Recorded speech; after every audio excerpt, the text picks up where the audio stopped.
Hey, what's up, everybody? Joe D here in Las Vegas, coming to you live from our branch office, our Stay at Home Nevada, Stay Safe at Home, the whole campaign where we are all now working out of our homes, which, is absolutely just fine for now.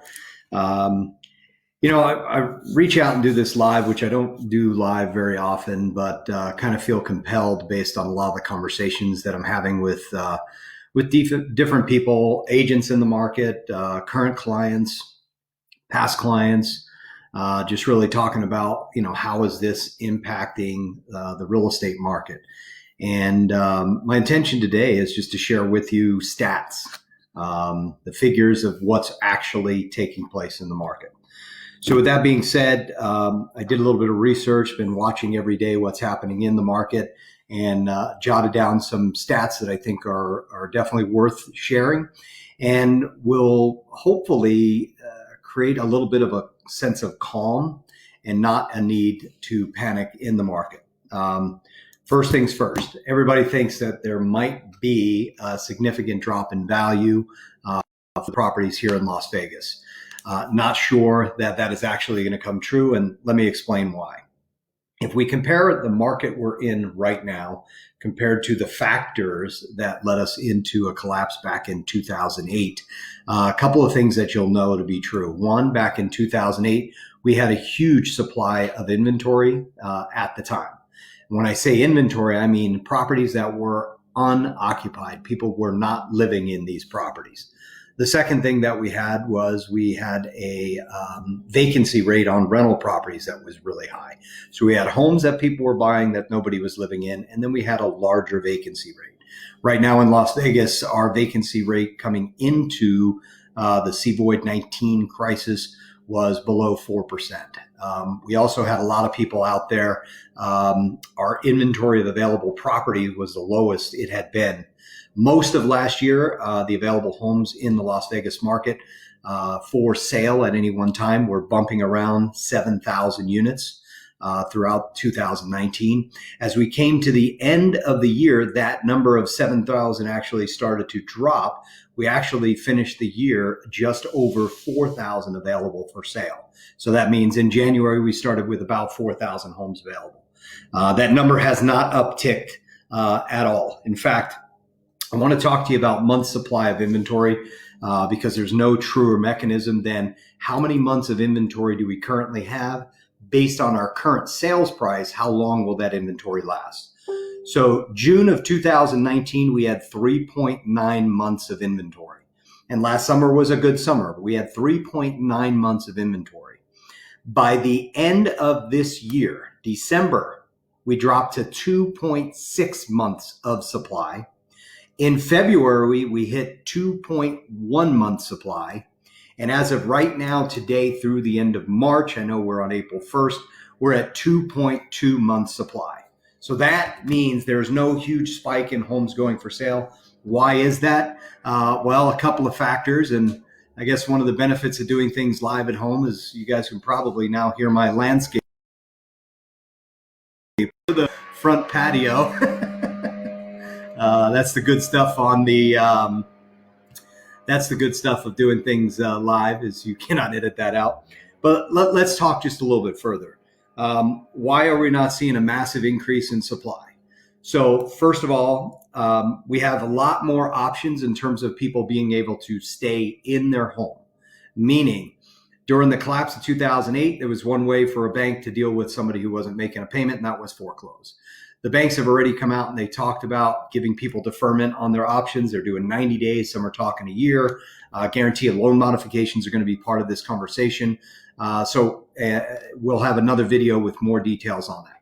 But if you're not working right now, you at least now know that you can remain in your home. So there's no need to panic sell. I don't expect those homes to come on the market anytime soon. We also have a healthy supply of buyers that are out there, people who still can buy and will buy. We've had some buyers come in from out of state. That's always been a big driver for us, people coming from other markets. But let me share with you what's happened in the last 24 hours and the last 7 days. First, new listings in the last 24 hours, we've had 151 properties go for sale. We had 118 properties open escrow. in the last 24 hours. And we had 211 sell and close. Now let's compare that to the last 7 days. We had 881 properties go for sale. We had 646 new sales, new properties that opened escrow, and we had 894 properties close escrow. We had more properties close escrow than we had new listings. Now, we did have some deals fall out. There's no question about it. But we also had 204 people in the last 7 days pull their homes off the market and say, you know what, I'm going to sit this out. I'm not going to sell. So will the inventory go up? I'm sure it's going to go up some. That's probably just a factor we're all going to accept. But when we're coming off the bottom of 2.2 months supply of inventory, I mean, last summer we were at 3.9 months and we had a good, healthy market. Now, there's people going to say out there, are we heading into a depression? Are we in a depression? Are we in a recession? You know what? A recession is when our gross domestic product falls consecutively.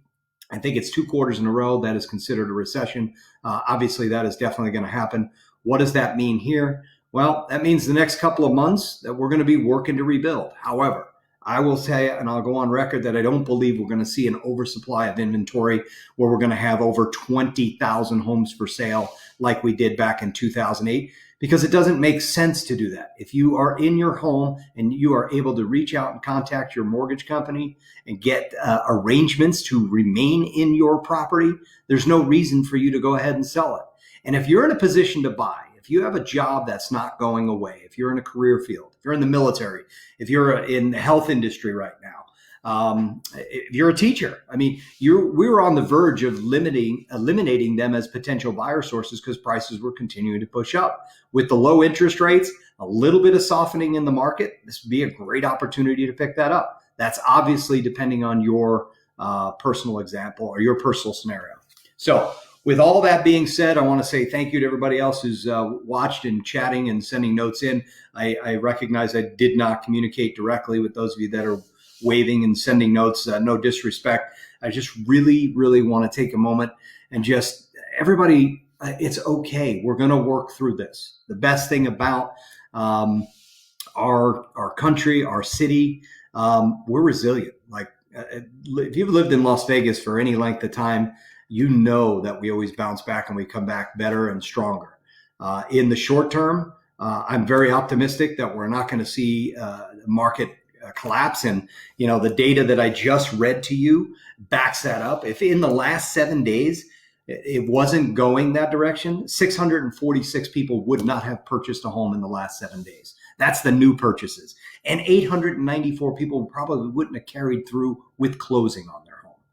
So we have more properties that sold and closed escrow in the last 7 days than we did have come on the market. We already have low inventory. That tells me that for right now, and we'll update this every couple of weeks, that things are okay.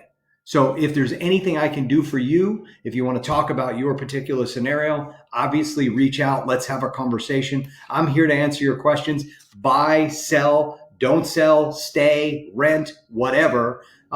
Just use me as a resource. I'm here and I appreciate you. And for everybody who's tuned in live, I appreciate you guys and look forward to continuing the conversation. Talk to you soon.